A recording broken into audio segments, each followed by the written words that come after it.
Welcome to Bigfoot Society. If you have Bigfoot activity to report from the same areas discussed in this episode, please reach out to me directly after this episode. And if you'd like to be on the podcast to discuss a personal Bigfoot encounter, please reach out to me directly at bigfootsociety@gmail.com. Do you wish there was more Bigfoot Society to listen to every week? Well, there is now. If you become a supporting member over at Patreon, you get a special members-only episode every single week on Wednesdays, and sometimes even more episodes. Head on over to patreon.com/The Bigfoot Society.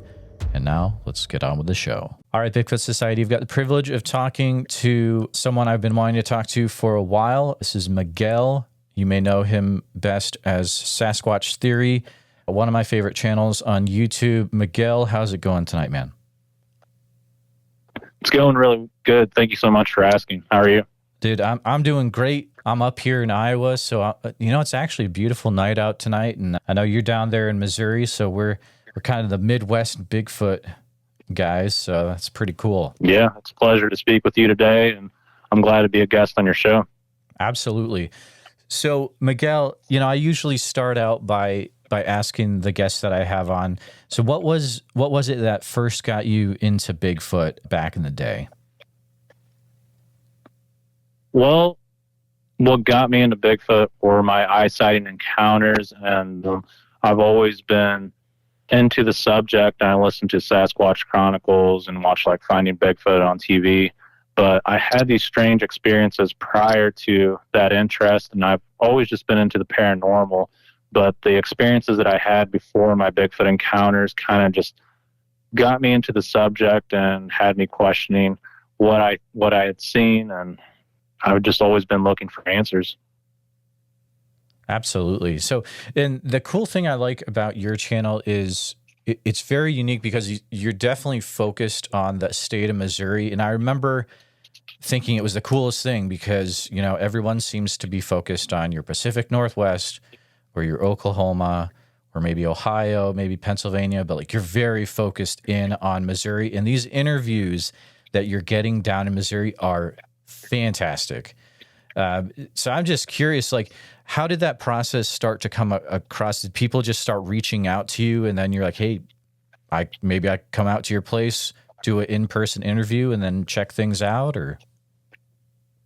Yeah, pretty much. People heard about my channel and they'd reach out to me by email or Facebook, and we just get to know each other, and I'd go out there and investigate the areas that they had the activity in and just try to do the best I could. Awesome. Thinking over the years, have you been privileged enough, and this is for people that, there might be some of my listeners where they haven't stumbled upon Sasquatch Theory yet, which they definitely need to, and I'm going to have the link in the show notes after this. They can check it out. But, has there been a time when you've been able to have that face-to-face encounter, or what do you think the closest that you've gotten to these creatures over the year has been? I've gotten really close several times, and I've had a handful of Class A encounters. My first experience started off whenever I was around 10 years old, I would say, give or take. Maybe I was 9, maybe I was 11, but I'm going to say 10. I was sitting here in my bedroom. It was probably July, and I had the window open, and I was sitting there watching TV. I remember watching Family Guy on Cartoon Network, and it was probably anywhere from around 9:30 p.m. to 11 p.m. I can't remember what time the show aired, but I was just sitting there watching the show. I had my computer on, and I was just using Messenger, or I think it was AOL at the time, or MySpace. But all of a sudden, I heard this werewolf howl. I mean, it was deep, guttural, and it sounded just like what you'd hear on the Hollywood movies. And it just sounded like it was being blasted through a PA system. It was so loud that whenever I heard it, it just terrified me. The first thought that came across my mind was, that's a monster. And then I started thinking, maybe that's my brother out there playing a prank on me. And I didn't know what to do, so I went up to the window and just slammed it shut. I crawled up into my bed, got under the covers, and I didn't come out till the next morning. It really freaked me out. Ooh, that has got to definitely put you on a path, and that's something that doesn't leave your mind easy, for sure. Yeah, one thing I forgot to mention, it did this werewolf howl. It lasted 5 seconds or so, and then after the werewolf howl, something screamed like a woman. So later on, after I learned about the cryptids, Bigfoot, Dogman, I thought maybe like a Bigfoot challenged a Dogman or they ran into each other in the woods. But I also learned that Dogman can scream like a woman, and I'm not sure because I've never seen one for sure, but it was just a crazy experience. In the years after that, and then looking back, and you have all this knowledge now and how to research things, did you ever look into that area where this happened to see if there were other sightings and encounters of Dogman or Bigfoot? Yeah, I recently looked up on I can't remember what it's called, the Dogman Mapping Project or something. And there weren't that many reports in Missouri. There were several, but they were spread across the state. But the one that was close to where I heard this vocalization is probably like 5 miles down the road. So it's the same area. Oof, man, that is wild. So after you had that that auditory encounter, did that kind of set you off on the trail to start looking into things, or did that happen a little bit later in life? Yeah, that happened later on in life. I really didn't know what that was, and I always just kind of wondered, what the heck did I hear that day? Maybe somebody was playing a prank on me. And the next thing that happened was I was in high school. Me and my buddy Bruce, after school in the evening, we decided to go down to the Meramac River, and we took old Route 66 to get there. We got off on a road I think it's called Highway KK, and we were driving down that highway. It was getting late. The sun was still out, but it was almost dark time. And as we crossed the train tracks, went around a few curves, we were going down this steep hill, and all of a sudden my buddy Bruce sees this possum crossing the road, and it's a pretty big possum. So he decides to step on the gas, and we're going like, 70, 80 miles an hour on the state highway. And as we're getting close to the possum, you can see the headlights lighting up the critter. And then all of a sudden, this canine creature dives out of the woods and then into the middle of the highway, snatches up this possum, throws it up in the air, and then shakes it around like a rag doll, and then tears back off into the woods. The creature was like a gray color, similar to a blue pit. Its head was the shape of like a giant pit bull, but the snout was more like a hyena or like a wolf. And it had these pointy ears that were probably like anywhere from 3 to 5 inches long. And the hair on its body was really short, but the fur or hair around its neck was really long, similar to a lion. And this thing was built like a lion, honestly. Like, it was that big, had a huge chest and long front arms, and the back legs were smaller than the front legs. It was more like, I don't know, like a chihuahua or something as far as like the back legs. It's really hard to describe. I never seen this creature get up on 2 legs. It was on all 4s the whole time, but people refer to them as like hellhounds. I don't know if it was a dogman. Some people say dogmen start off on all 4s, and later on in life they're able to stand up and walk. But after we passed the scene where the creature came out, my buddy slows down, hits the brakes, and he goes, "Whoa, did you see that?" And I said, "Yeah." We were both just kind of shocked. And we didn't really say much after we encountered that creature, and we just kind of kept driving in silence. And it was years later. I asked my friend Bruce, I hadn't seen him in a long time, "Do you remember that canine creature that we seen on Highway KK?" And he said no. And that blew my mind, because, like, I don't know, when you see something like that, you should never forget it. And I don't know if he was just gaslighting me or if he really didn't remember, but the incident did happen close to the Meramac River, and Highway KK leads to a road called Riverside Road. And I've had Sasquatch experiences in that area. That is intense, dude. I mean, so I don't get a lot into the Dogman thing. I primarily stick with Bigfoot, but every once in a while, some Dogman stuff does sneak through. And I believe, I'm not super familiar with the Merrimack River area, but that's down near, is it near Mark Twain and St. Louis, down there in that corner? It's more of a central Missouri. I mean, it's probably 20, 30 minutes away from the Mark Twain National Forest. But the reason I mention these encounters is because years later, I have Bigfoot experiences in these exact same areas. So I kind of feel like it's tied in together. I'm not really sure because I've never seen them together at the same time. But like I said, with the first experience where it howled and then something screamed like a woman, I had the feeling that it was Bigfoot along with the canine creature. And then where I seen this, what people would call a hellhound, jump out into the middle of the highway, that's pretty much a mile away or less where I have these intense experiences later on. You have this intense sighting of a hellhound or dogman, whatever creature it is. Does that set you then on this path to figuring out what it is we have out there? No, not at all. Because after I seen that canine creature, I just kind of thought maybe somebody's like giant chow mixed with like another giant dog, and then grew up to be wild, something like Cujo. But I don't know, I just didn't really think cryptid. I didn't know what cryptids were at that time, and I didn't think that existed or was a real thing. But basically later on after that, I was probably about 23, 24 years old. Me and my girlfriend at the time, we went camping at the Meramac River, and like, where are we seeing this hellhound? That's where this area is. Like, you get on Highway KK, you go on Riverside Road, takes you along the Meramac River. That's where I was camping. So me and my girlfriend at the time, we go down there and camp, and we're having a good time. There's a lot of floaters going down the river. It's probably about June or July, and it was a really nice day. We had been watching the show Finding Bigfoot, and we were talking about the Missouri encounters. And I asked her, do you think Bigfoot really exists in Missouri? And, we were just kind of just talking back and forth about it because we had been watching the show after we'd get off work. And I decided to go to my vehicle, pull out this Nike baseball bat, and I did a few wood knocks on the maple trees along the river. And they were loud knocks, like, it sounded solid.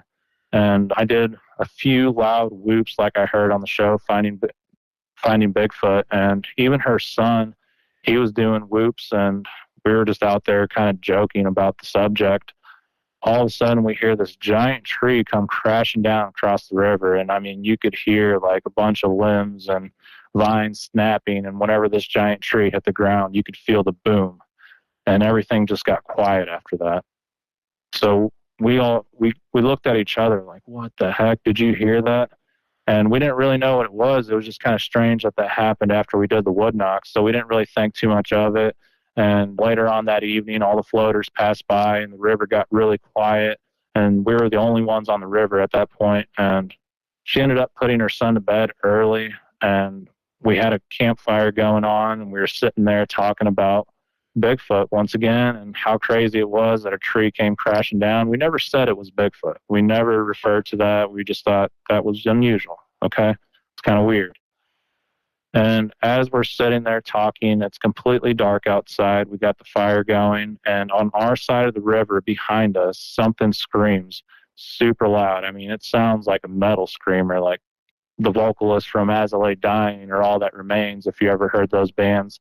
And it sounded similar to what I heard whenever I heard that Dogman howl. And then after the howl, how I heard that scream like a woman. It was very similar to that, but a lot more powerful. It was the same velocity, like the same level, but just a lot, I wouldn't say deeper, but it just sounded more intense. This is the best way I can say it. But the vocalization lasted anywhere from 5 to 8 seconds. And it was probably about 9 feet off the ground, maybe even higher. But on that river bottom, it's really flat. Like, there's a good distance behind us where it's completely flat.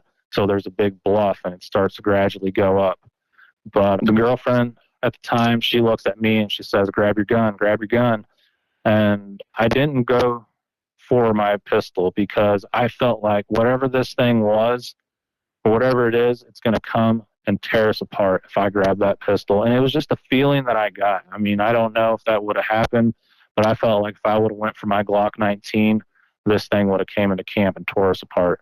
But she was pretty terrified. I was more dumbfounded, like in shock. I honestly had this little smirk, this crap-eating grin on my face because I couldn't believe that just took place. And we ended up going inside the tent. we didn't really talk about it much, and nothing else happened that night. We woke up the next morning. Everything was all right. We were still alive. And it's just something that we talked about ever since. And at this point, I still don't think it's Bigfoot. Like, whenever it happened, in my mind, I was like, that's Bigfoot. But after you hear something like that without seeing it, your mind shifts back to reality. Like, maybe it was a mountain lion that climbed up into the tree about 9 feet and screamed at us. You know, maybe it was whatever. But I don't know. I just kind of went back and forth and just kind of shook my head in disbelief because I couldn't figure it out. Later on after that, we were back at my house. This is probably months later. And I mean, a lot of what I'm going to tell you guys after this, I kind of feel like these creatures followed me. They tagged me. And it's just kind of hard to believe that I've had this amount of encounters and experiences, but everything I'm telling you is the truth. So I'm back at my house, and I was thinking about the river incident where I did the wood knocks and did the whoop and got a reaction. And I was on my back deck after work one day, and it was getting late in the evening, and I did that same whoop that I did on the Meramac River, just a loud whoop. And a few seconds after that, you can hear something crashing through the woods. It sounds like somebody is driving a bulldozer through the woods, or like someone put an S10 pickup truck in neutral and just let it roll down the hill, and it's just like tearing through branches. Well, this thing's like zigzagging towards me from the woods, and I'm on my deck. There's like a backyard that's probably an acre long. And I go back inside and I tell my ex, like, hey, something's out there. Like, something's coming through the woods. She comes out. She's standing on the deck. She can hear it too. This thing's crashing through the woods. You can hear saplings just snapping like toothpicks. And all of a sudden, like, it stops at the edge of the wood line. By this point, it's almost completely dark outside. There's still some light, but whatever it is, it just stops at the edge of the wood line, and everything's silent. But I don't know what it was at the time. I didn't know what it was, but I mean, now I know it's Bigfoot. And it blew my mind, honestly. There was a few incidents there at the house that I was living in where something would come up to the window and tap on the glass next to my computer desk, and you just hear tap, tap, tap, and it kind of sounded like nails clicking on the window. That happened about 2 or 3 times, and the last time it happened, I grabbed my Glock and I immediately ran outside the front door and ran around the house, and there was just nothing there.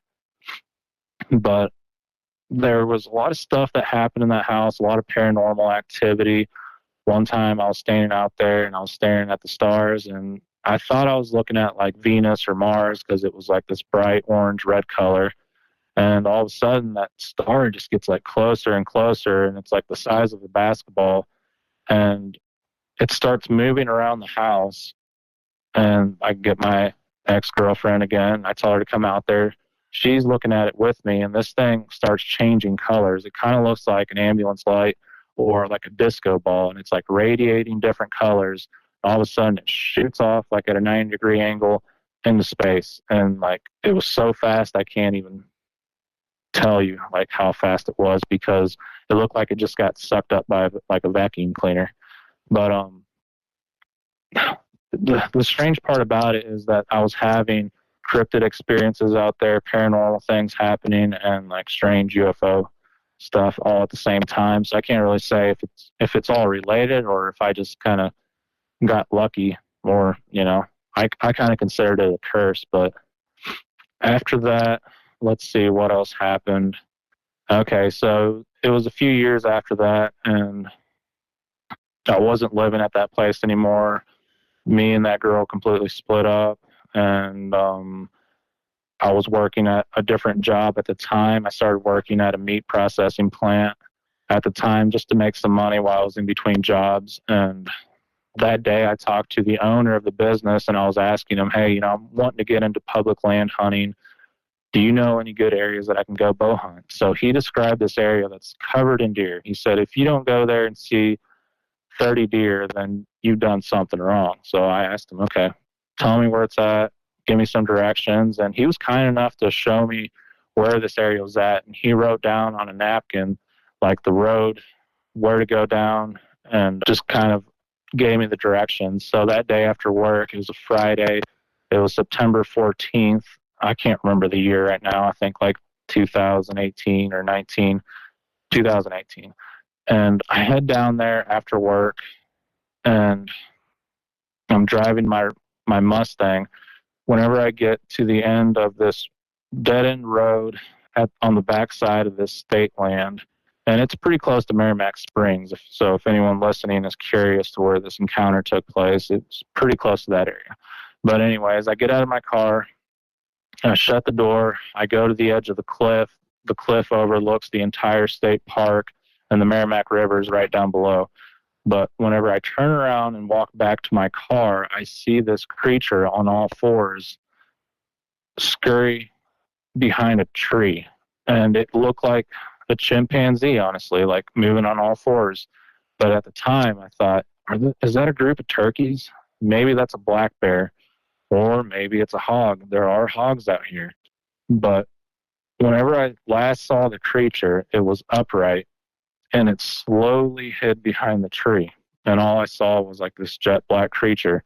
And you could see like this furry arm slowly hide behind the tree. Well, whenever it hid behind the tree, I never saw it again. I just kept my eyes fixed on that oak tree, and then just nothing ever happened. So I just thought, okay, that was weird. I just couldn't figure out exactly what had happened or what it was. So that kind of left me with a lot of questions, and I walked out of that area thinking I saw a black bear, because I'd never seen a black bear before at that time, and that's the only thing that my brain could rationalize.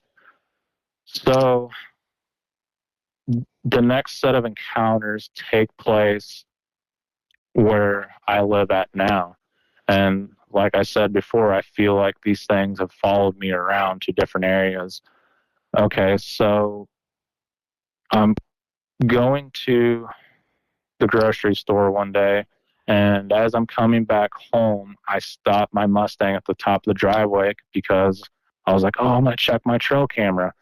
I don't want to have to walk all the way back up here. Might as well check it right now. So I got out of my car, and I walked down to my trail camera, grabbed the SD card, and walked back up to my vehicle. As I'm standing there just watching the woods and messing around on my phone, and all of a sudden I hear this loud, sharp whistle to my left. And it sounds like a cattle rancher, like calling his dogs or, trying to get the animals back in. Just a loud, sharp whistle. And then a few seconds later, right in front of me, about 30 or 40 yards into the woods, I hear another whistle. But this whistle sounds like the first one, but it's dual tone. So like there's that high pitch sound and like this low whistle along with it. And then a few seconds after that, to my right, I hear another whistle. So whatever it is kind of triangulated around me. And I mean, again, my brain isn't going to Bigfoot. Like, part of me thinks, what if it's Sasquatch? Never seen one. I don't really know if they exist, but I'm just trying to figure out what it is. And I'm thinking maybe it's trespassers, it's poachers, there's people watching me in the woods. And I just wanted to figure out who was out there. So I kind of kept going out to the woods ever since that incident. It was after the whistle, I went back home and thought about it a lot, and I just kept wondering. So I went back up there about an hour later, and it was just about dark time whenever I got back up on top of the driveway. And I seen these two orange orbs floating through the woods. And in my mind, I thought maybe that's people walking with cell phones in their hands so they can see, or maybe they have lanterns, because that's kind of what it looked like. It looked like two people out there with lanterns, but I just got this, I don't know, like this dark feeling that told me don't go near them. And I didn't, because whatever it was kind of freaked me out. I didn't know what I had just witnessed. I mean, honestly, it was hard to say. But I did see them pretty close, and they were like a little bit smaller than a basketball, and they were like an orange, yellow color. But after that, I walked back home, and at this point, it's completely dark. So I'm walking back home. It's completely dark. I'm going down this gravel road, and when I get halfway down the driveway, I hear this loud thump. It sounded like a big buck just jumped up, but I never heard it run off. So, like, after I heard that, the hairs on the back of my neck completely stood up. Like, I had this electrifying feeling that overtook my body, and it was fear. And then all of a sudden, I hear these three whoops, just whoop, whoop, whoop. and it sounds like something's coming at me, like on all fours. And I just kind of stand my ground, and it stops, whatever it is. And I could feel that something was there. It was just too dark to tell. So at this point, I'm really like questioning things like, what the heck's going on? I start watching a lot of shows, and I heard that Bigfoot will whistle at you.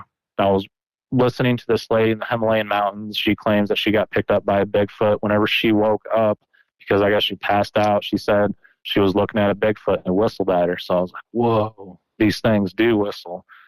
So that really got me into the subject, and I really kept going out there after that. I kept exploring that forest and all around my land. Well, one day I went out there. It was probably June 2019, in the middle of the summer, and I was looking for chanterelle mushrooms at the time and just kind of seeking answers as to what I had experienced previously.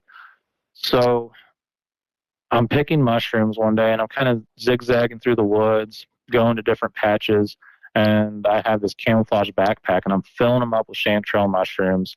As I'm making my way back home, I am walking down that same driveway where I had the whistle, seen the orbs, heard the thump, and heard the whoops. I'm walking back. I'm almost to my driveway. I can start to see my Mustang, and I hear this little shuffling noise in the leaves.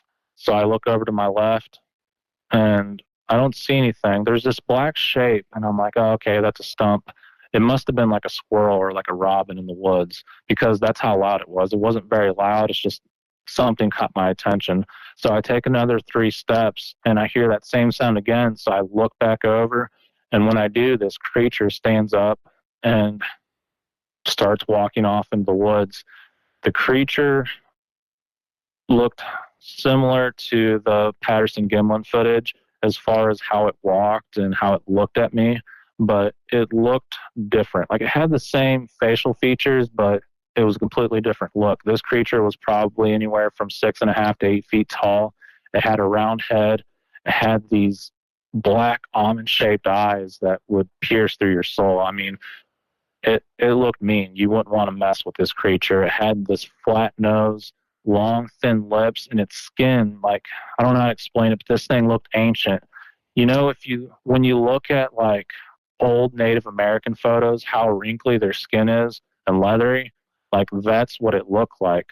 And like the color of the creature was black. Like, you think you've seen like a black creature as far as like looking at someone's jet black house cat or whatever, like a chimpanzee. These creatures are way darker. Like, when I say jet black, it's jet black, like ink black.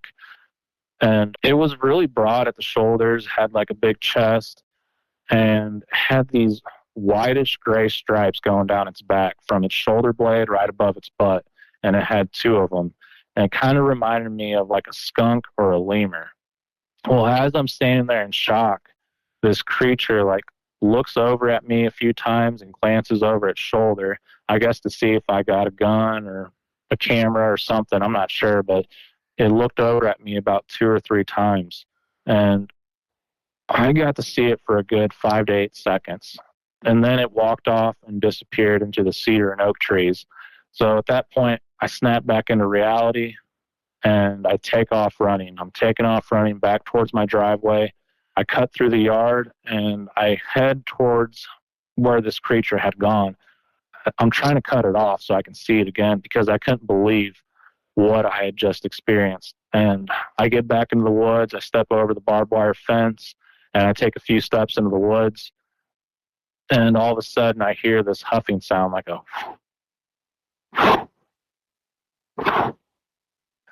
And I just get this dark feeling that, I don't know, it takes over.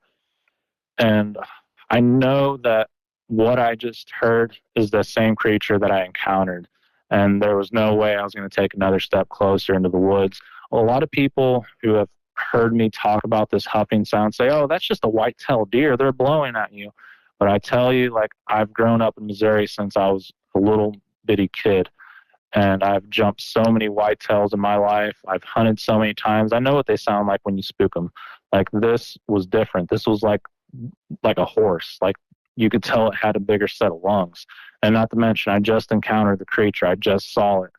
So that's what it was, because that's the exact direction it was heading. It was going towards the creek bottom after it stood up and I encountered it. And I just didn't want to go in the woods. I got this feeling that if I go in there, I'm not coming back out alive. So I walk back up to the house. I'm shaking my head. I can't believe it. Like, these creatures exist. Like, everything everyone has been saying is true.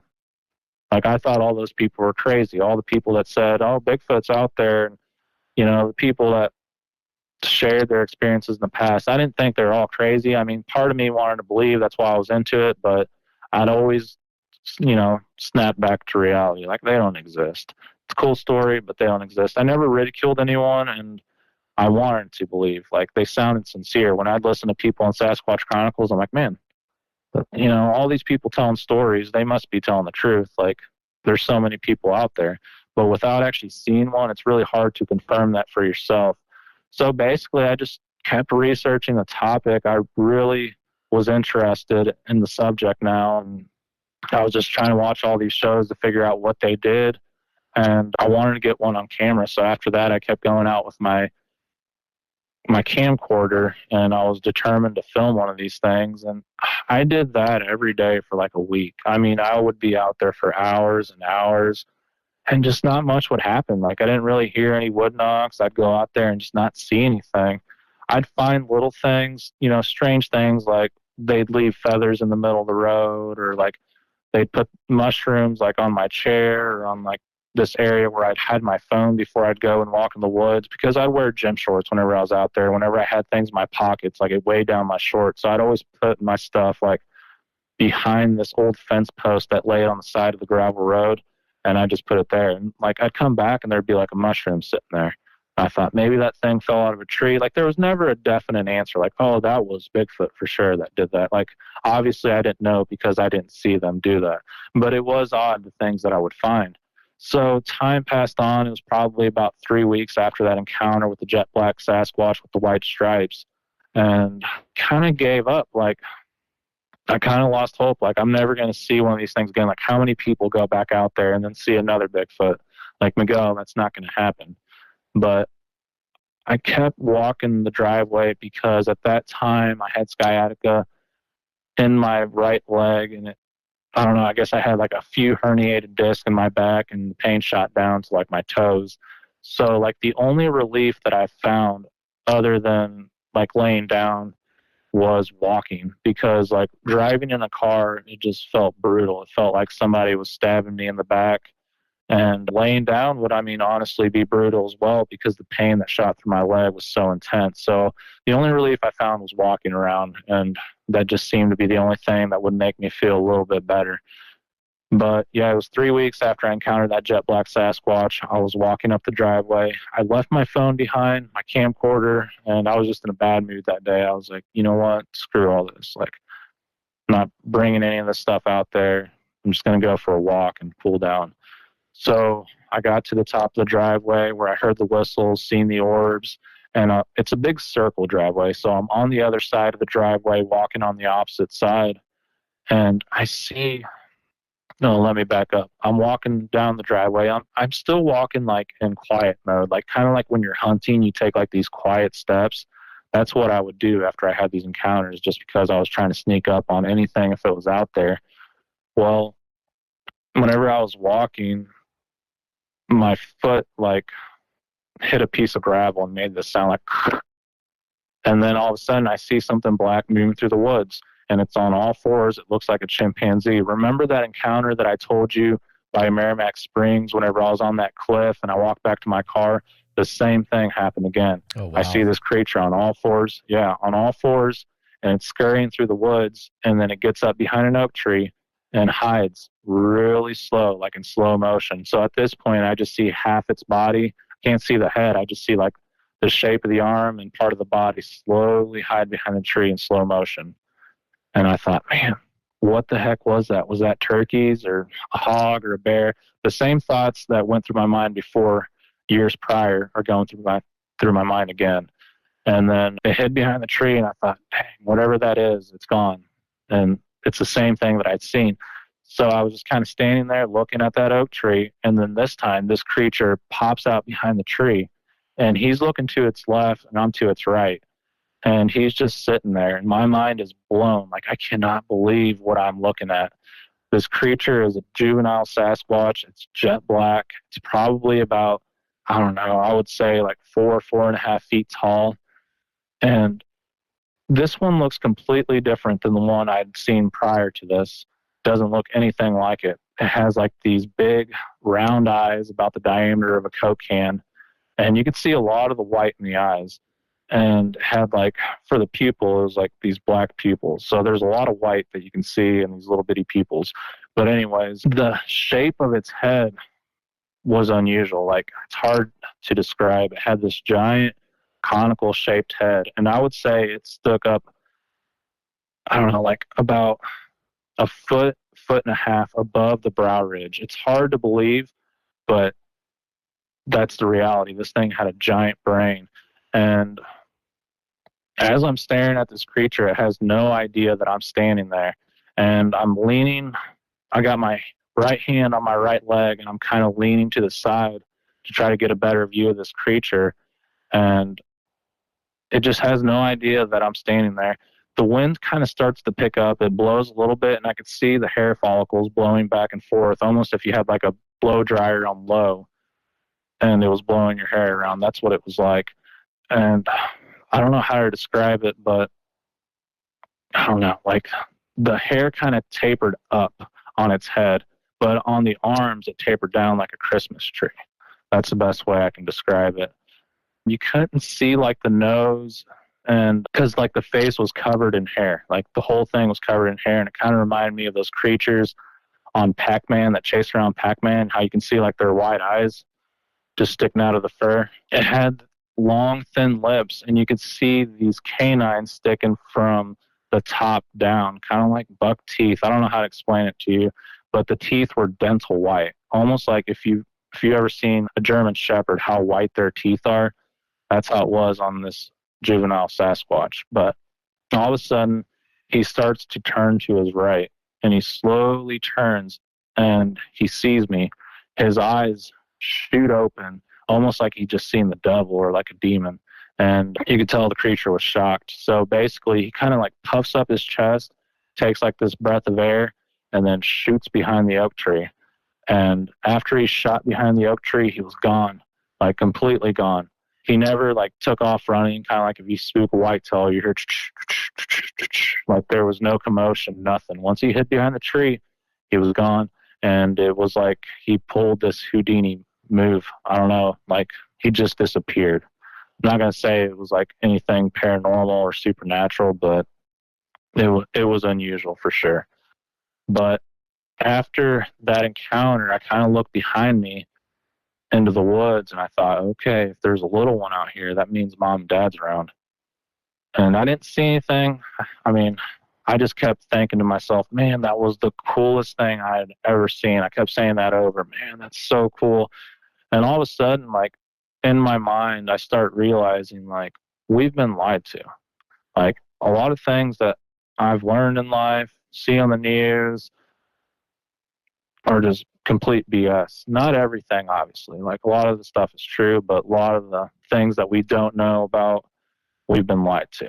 Because what I had just seen contradicts everything that I've learned. But after that incident, it was probably...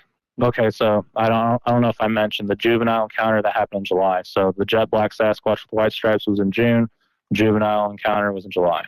So now we're moving into the fall season. So it's fall time. I'm sitting in my room, and I smoked cigarettes at the time. It was pretty cold out there, so I had the window open, and I had my hand like hanging out the window because it was really cold that day. I didn't want to go out there. And I hear this commotion going on outside, and it sounds like a chimpanzee being ripped apart. And later on, I learned that it was like a fox in heat or fox distress call. But I'm listening to this vocalization, and it just sounds intense, like something out there is in pain. And all of a sudden, I grab my spotlight, I'm shining it out there into the dark woods, wondering what it is. And then this fox comes out from the woods into the tall grass, through the yard, and then back into the woods on the other side of the yard. And the whole time this vocalization's going off, this distress call. And then, I don't know, probably a few minutes after that, another fox comes out of the woods. But this fox is like real low to the ground, like he's trying to be slick. And he goes through the yard into the woods. And then later on, another fox comes out of the grass from the wood line through the yard and back into the woods. So I thought, man, that's kind of weird. And this vocalization's still going off. Like, whatever it is still out there. So all of a sudden I hear this commotion where like the fox headed to into the woods. Like they came out from one side and went through the yard on the other side. And I hear this commotion. It sounds like a big group of deer just ran up to the edge of the wood line. So I shine the spotlight across the yard into the woods, and I see all these eyes, these glowing eyes. It's probably like 5 to 7 eyes, or 5 to 7 like different creatures. And I'm just shining into the wood line. You can't see like whatever it is. You can just see the eyeshine because the spotlight's only penetrating, I don't know, a few feet into the woods across the yard. And I'm thinking, okay, if that was Bigfoot, the eyes would be way higher off the ground, because at this point they're only like 3 to 4 feet off the ground. They're kind of like swaying back and forth, all the eyes. And like I said, it's probably like 5 to 7 creatures. Well, as soon as I think that's probably not Bigfoot because it's low to the ground, one of the eyes goes up to about, no exaggeration, probably like 10 to 13 feet high, just like an elevator. And I'm thinking, what the heck? I know it's them at this point. It's like, that's Bigfoot. They're outside right now. And then as I'm hitting them with the spotlight, I hear something coming from the direction that the fox came. I hear bipedal footsteps, just I can hear it deep in the woods, and it's getting closer and closer and closer, just sounds like a big lumberjack walking around outside. So I shine my spotlight in this gap of trees, like between these cedars, and I'm just holding it there because I know whatever's walking up is going to join this group of Sasquatch. And I'm just holding it there, and it's getting closer and closer. And all of a sudden, this creature walks through that gap of trees, and it's like probably about 7 feet tall, maybe even taller. And it's a grayish-white color. It has a round head, black almond-shaped eyes, and it joins up with that group of Sasquatch. So I shut the window, and I'm like, oh my gosh, they're outside. Like, you would think, as somebody who wants to learn more about these creatures and who's out there all the time trying to figure it out, there was no way in hell that I was going to go out there that night. It just terrified me. I knew they were out there. And something about nighttime, I can go out there during the day, but at nighttime, it's a completely different story, because when you're out there alone with these creatures, I mean, you're just completely vulnerable, and they can make you disappear real quick. But I didn't go out there that night because I had already seen what I wanted to see. You know, like, people want to see a Bigfoot. That just happened. Like, I don't need to go out there and shake its hand. So, I mean, yeah, that's a majority of my encounters. Miguel, that's absolutely incredible. So I'm guessing at this point you start making the channel. Yeah. I start telling my encounters, and I tell myself I'm only going to tell these encounters, and I'm never going to speak about it again. So I make like 3 different videos on YouTube and explain everything that I just described to you. And people start contacting me. They're like, hey, I've had similar experiences. How do I contact you? And I'm like, well, you can talk to me. And I made some really good friends after I made the channel, and a lot of like-minded people. And it's just, I don't know, it's hard to believe how many people are out there with experiences and encounters, you know, that have to live with this, and they don't have anyone to talk to about it. Oh, absolutely. And I'm sure you wake up every day and you check your email, and there's just like my email, there's tons of emails, just people that are like, I have no one to talk to. I need someone to talk to that will just take this as I say it and not make fun of me. No, yeah, absolutely, all the time. And, you know, it's a good feeling when people thank you for listening to their encounters, and, you know, the fact that somebody would take their time out of their life to listen to it. You know, it really means a lot to people. And when they have to live with this and they don't have anyone to talk to, it can really become a burden on their life. And it infests your mind, honestly, because you think about it over and over. And when you talk to people about it, they're like, yeah, Bigfoot. Yeah, the tooth fairy's real too. How much have you been smoking lately? It's kind of a slap in the face, because it's kind of like being attacked by a grizzly bear and going back to people and them just being like, you made that up. It's something serious that happened that affected your life. Absolutely. After you had these encounters with the Bigfoot around your home area, did you start talking to your neighbors to see if they were having issues as well? I spoke to a few neighbors and I asked them if they ever had any experiences, and a lot of them said no. And that kind of blew my mind, because some of them are pretty close. And the only thing I could think of was every time I was out there doing research, whenever I had the whistles happen, the orbs, the encounters, every day that I would be out there far away in the distance in the deep woods, the deep, deep woods, I would hear logging going on. So it's my theory that the logging pushed them to this property. And then on the other side, I'd always hear like these roosters going off, chickens. So I knew somebody had a chicken coop. And there's also that creek that I was telling you about. And that's the direction that all the Sasquatch would come and go from. But that creek leads to the Meramac River. And there's a lot of Bigfoot reports by the Meramac River. What did set it in stone for me was later on, after these encounters, I got on the BFRO website and I started looking up encounters in my area, and I looked up and there were a lot of reports. So I read the reports, and a lot of them were off areas that are like 5 minutes from my place. So that blew my mind. I was like, okay, that's cool. There's reports like right down the road, and I had no idea about it. But yeah, I mean, that helped out a lot. That is wild. Oh man. And I'm guessing, is there stuff still progressing to this day in that same area? You're still experiencing things?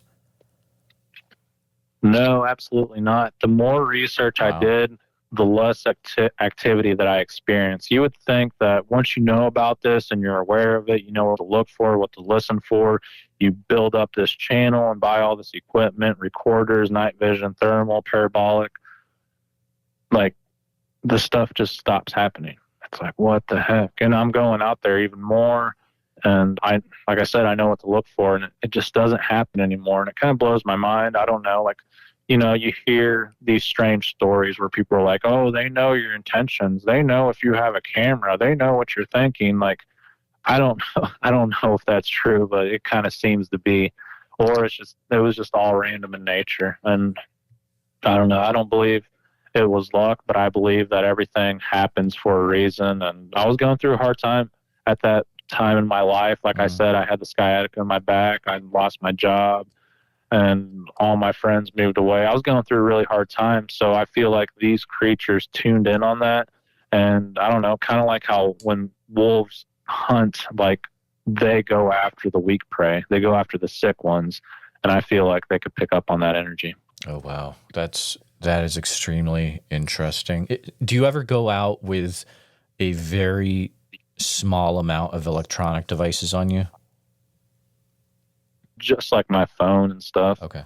I mean, I always have my phone just because even still this day, like I know they exist, but I get burnt out on bringing my camera. Like you can't have your camera in your hand 24 hours a day. It gets old, carrying that around every time you go out there. So yeah, I mean, I've tried to go out there with no electronics and just nothing happens. That incident that I told you with the spotlight, whenever I heard the fox in distress out there and all the eyes shining and I saw the big gray one, I had my camcorder in my hand. I was trying to record it, but it was just pitch black. Oh, wow. I didn't know how to use the camera. I think I had it on auto rather than manual. And I don't know, I just didn't know how to use it. I didn't know how to set the ISO and the shutter speed and all that. So it's just the only thing you could hear is that vocalization. I think later on I learned that was a fox in distress. So, but it did sound like a chimpanzee being ripped apart. Yeah, those foxes sound really weird when they are.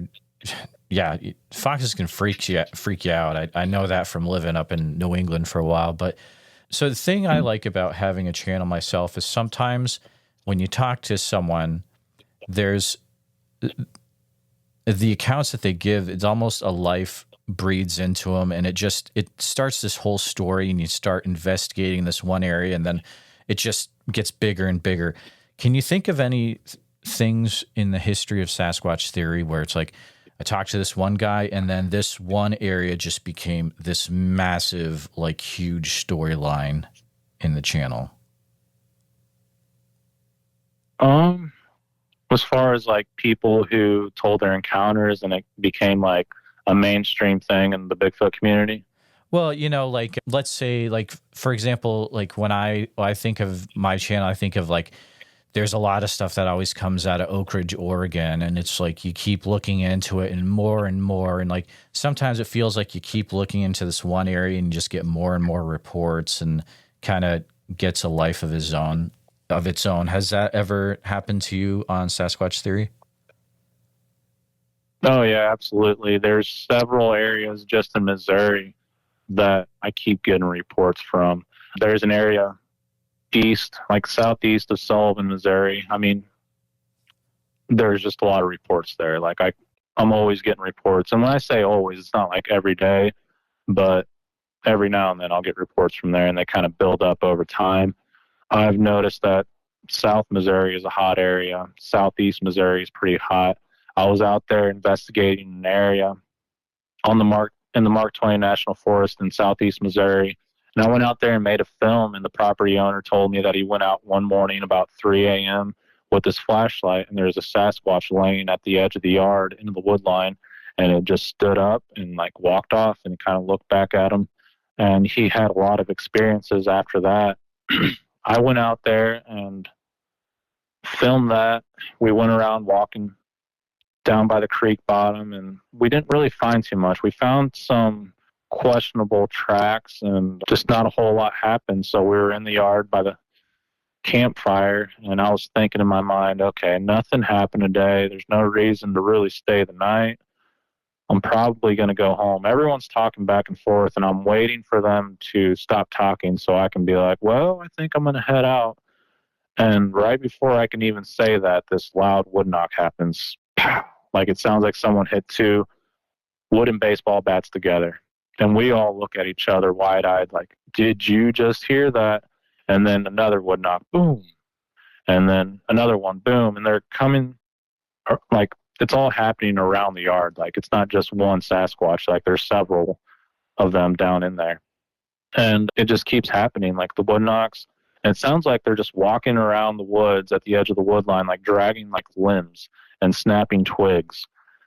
So we sat there and listened to them vocalize. It was the coolest thing ever. I mean, it was magical, honestly. So I walked up to where this thing was wood knocking. It was right there in the woods. And I grabbed my audio recorder and set it like right there in front of them. In the yard, there was like this pile of logs. So I just set it on the logs, and I got some really good audio. But none of the other guys wanted to go close to him. Like, they were terrified. I would ask it to wood knock. It would wood knock. I asked it to push over a tree, and then it pushed over a tree. It didn't happen as soon as I asked. Like, it would happen like 30 seconds after I'd asked. I don't know if it could understand me, but it did all those things. And I asked it to do that because obviously I know Bigfoot does all that. But I went out there, and things kept happening throughout the months, throughout the weeks, and we just hear them vocalize, and it was awesome. But later on, another guy contacts me. His name's Adam. He's got that channel called the Half Inch Wrench Crew. I'm not sure if you ever watched it, but I saw it on one of your videos. Yeah. Yeah. He thinks that I'm like from a different state. He has no idea that that I'm from Missouri, but he asked me where I live, and I'm like, I'm from Missouri. He's like, oh, I'm from Missouri too. And then he told me the town that he's from, and I'm like, dude, do you know that Bill's cabin is right up the road from you? He's like, nuh-uh. He's like, you're from Missouri? You're from this area? I was like, yeah. I was like, I've been researching right up the road from where you've been having experiences. And that kind of blew his mind. He couldn't believe that. And I mean, when he said the name of the town, I knew he was telling the truth because I've been going down there doing research, and he showed me the photos that he'd captured as far as like tracks. His neighbor has like greenhouses, and the Sasquatch would get in there and like press up against like the greenhouse. So it was really cool. And yeah, there's reports that are coming out of there frequently. That is fascinating. Missouri is such an interesting state when it comes to Bigfoot. There are so many things going on. There's one that I always like to bring up whenever I'm talking to someone from Missouri, just to see if there's anything there that you know anything about it. But have you ever heard of the spot Monkey Mountain? I think it's north of Kansas City. Yeah, I get people that talk about Monkey Mountain, and I've never been there, but I hear about it. It's pretty close to like an Air Force base, like east of Kansas City, on pretty close to I-70, I think it is. Have you heard of actual Class A's happening there, or? Yeah, I've heard of a few, and I took a few reports from that area. I can't remember the towns that are around it, but I want to say like the town's called like Spring something, and it's pretty close to Monkey Mountain. But yeah, there's also another guy I interviewed after the killing fields, a guy that owned like a little gift shop in Salem, Missouri. He talked about experiences there, and yeah, it seems to be a hot area. I'm not really sure what's going on there, because a lot of people say the activities like in the Ozarks, in the Mark Twain, but I tell them this stuff can happen anywhere. If you got woods, you have trees, they can be in there. Oh, yeah. And especially if your property is like next to a river and there seems to be like a bend in that river. I mean, I usually find that that's a pretty good indicator. But, you know, you focus, it seems, a lot of your time in Missouri. Have you ever, you know, went out to other states, or is there a plan maybe to check out other spots in the future, or just kind of stick in Missouri? Yeah, I've been to South Carolina. The girlfriend lives there, and we went exploring a few areas where she's had things happen, some paranormal stuff. And as soon as we get to that area, we hear something bipedal walking down the hill in the Appalachian Mountains. And I'm thinking, since we just got out of the car in the parking lot, those are people coming down the hill. So I didn't record it. I didn't want to be standing there with my camera as these people walk down. I'm filming them like they're animals. But whatever it was, it just stopped at before it could present itself, and it just stopped. Everything got silent. So later on, I thought, man, that must have been Bigfoot. But I don't know. But we went down about 5 miles from that area. We were checking out a new spot. And from the parking lot, when we're parked there, there's this big pine thicket. And I start to see like a bunch of breaks. And I don't know if it's like wind damage, but I go in there. I start exploring it, and I find a ton of structures. I mean, these are awesome structures. A lot of people don't believe the structures are created by Bigfoot. They think it's just wind damage, snow load, which some of it could be. But, I mean, this is like perfect symmetrical X's, and there's a bunch of X's in there, a bunch of arches, a bunch of trees weaved in to each other. It was pretty cool. Recently, I went to Alaska, and we did an expedition up there for 7 days, and we found a bunch of tree breaks in this area that was infested with grizzly bears. And as me and the other researcher were walking through the area, I look to my right, and I see like this black head, and it kind of shoots off to the right. He's walking in front of me, and I start walking backwards. Well, as soon as I start walking backwards, he is too. And I asked him, did you see something? He's like, oh, yeah. I was like, what'd you see? I was like, was it a blackhead? He's like, yeah, a blackhead. But we don't know if that was Bigfoot. But, I mean, whatever it was captured our attention, and it was pretty cool. I mean, walking around at 2 a.m. in Alaska in the middle of, like, the Keenan Peninsula is freaky. Oh, man. Yeah, I mean, we ran into grizzly bears, and it was freaky. Oh, Miguel, that's intense. You don't get too many tries up there from what I hear. You got to be really on your toes. So I'm glad that you were well aware of what's going on, for sure. Mm-hmm. Oh, yeah. We were all armed, so I felt pretty confident. He had a German Shepherd, and I felt like that was our little alarm system. But it's different up there in Alaska, because the time zone's like 3 hours off, and it doesn't get dark. Like, it's daylight even at like 2 a.m. all the way till morning time. Like, it just gets like, it's almost like it's getting dusk, but it's still daylight, and then it just gets bright again. It's kind of weird. It's got to mess with you for sure. Then, Miguel, I really appreciate you chatting tonight. There's the last question I have for you is, you know, and you may have even gotten this one before from listeners, but I'm sure you have a lot of people watching your channel, and they're like, man, I want to go out there. I want to check out Sasquatch areas myself. Do you have any advice for people that, want to start going out and looking for Bigfoot themselves? The best thing I can say is go out there and hunt, spend a lot of time in an area, and maybe they'll approach you. Go and camp in a remote area off the river and do some whoops and wood knocks. Maybe you'll get a reaction, but it's hard to point people in that direction because you can look up like these Class A encounter sighting areas and see this cluster of Bigfoot encounters and go out there and spend a lot of time in those areas and never hear or see anything. It's all random by nature, and these things are pretty rare, and they can be many miles in between. And I mean, we hear all these stories and encounters from the internet, but in reality is like a lot of them took place like in the 70s or, a long time ago when someone was just a kid. And when we hear these new reports, like there's not that many people in a state that are having encounters. We just hear a lot of them because of the internet. We're like, oh man, Tennessee has a lot of encounters. But in reality, if you lived in Tennessee, if you lived in those areas that are hotspot areas, you can ask hunters that have been hunting there for 40 years and they'll tell you, I've never seen or heard anything. And I've been out here my whole life. So it's really hard to say. But yeah, the best advice I can give people is follow the food, follow the waterways, and maybe you'll hear something. That's great advice. Do you mind? So I feel it's really important if you enjoy a channel to be able to support the channel. Can you share just for a few minutes about how people can, keep up to date with Sasquatch Theory and maybe different ways they can help you, keep to make videos for the future? Yeah, I mainly post to YouTube. I'm on Facebook and Instagram, and those seem to be the ones that work for me. So yeah, I mean, if you want to see photos and short videos, you can go to Facebook and Instagram. And as far as the YouTube, that seems to be the main focus for me. But yeah, if people want to support the channel, they can purchase some merchandise. I mean, I think the last time I sold something was a few months ago.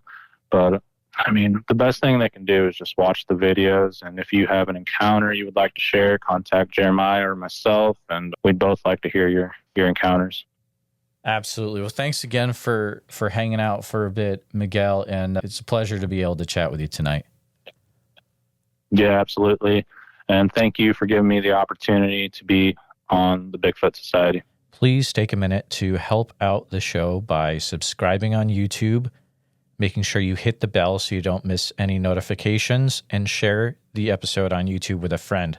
Also, if you're listening to us on a podcast, thank you so much. Make sure that you're subscribed, share the show with a friend. Really, it's all about sharing the show wherever you can. If you've had a Bigfoot encounter related to the following or know someone who has, please reach out to me at bigfootsociety@gmail.com or pass on my email. Here's the list. If you have an encounter in Clay, Jackson, Putnam, Overton, and Pickett County in Tennessee, please reach out. There could be stuff going on there. A special thank you to all the Bigfoot Society Patreon and YouTube channel members. It's your support that helps keep the show going, and I extremely appreciate it. If you want to join in the fun, you can join over at patreon.com/the Bigfoot Society. I'll see you there. And again, thanks for listening.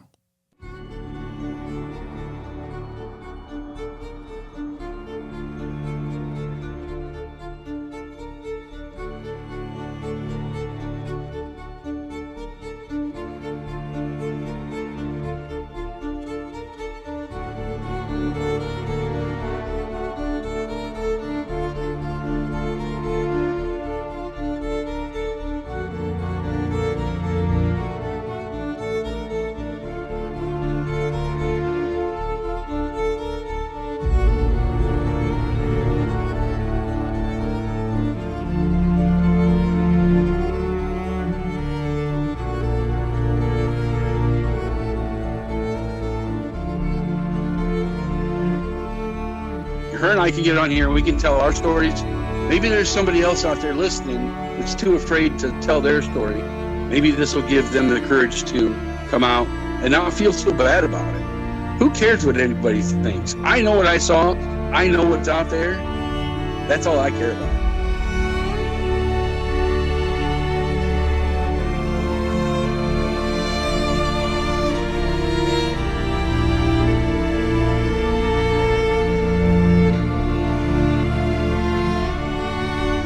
Please let people know. Please let them know. If you ever see one of these things, you need to tell. Because if you don't, then shame on you. You know? Shame on you.